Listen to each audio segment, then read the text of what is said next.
can XRP's price appreciate by 2030 without the domino theory ever completely coming to fruition? Yeah, I think that, it would see some adoption, but you're not going to get the big exponential move without that happening. There will be some supply and demand shock as the ETFs continue to eat through what's available on the OTC and dark pools. And once that's gone, the volume will have to move to exchanges. But if there's not outsized demand by the exchanges and by markets and by institutions and potentially retail, all at the same time, you're not going to get an exponential move. I think it's going to be that way because I believe that it needs to be a very high price for them to start using it, and for them to be able to push it to that price. Really, supply and demand is the only way that they're going to be able to do that. You could, people have talked about a repricing or a pegging of XRP. It needs to be dynamic and fluid. If it is fixed or stagnant, like it would be if it was pegged, it doesn't provide the same bandwidth over the long term. You could escalate volume up to whatever that price was. And then if you needed to continue to add more volume to the network for it to continue to scale and meet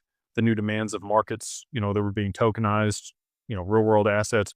Again, I've told you guys, I believe by the end of 2030, 80% of the global value will be tokenized. That's not that far from now. I mean, really just 4 years away. I believe that so 5 years, by the end of 2030, 80% of the globe is tokenized. And that's a lot of value moving on chain. XRP, I believe, will settle all of that back in. And so for it to do that, I mean, you would need the price to continue to escalate with the additional volume, but it really can't even start moving, utilizing the utility or continuing to escalate because of the volume on the network until you kickstart it. A good example of this, we're going to do an event with Canary Capital for the mastermind. When talking with them, they really need an ETF to be $100 million to start getting institutional adoption. And the reason for that is no pension fund or other regulated entity can own more than 10% of an ETF. And their smallest check size that they cut is around $10 million. So for them, they've got to get to critical mass before they can even get the adoption of the institutions.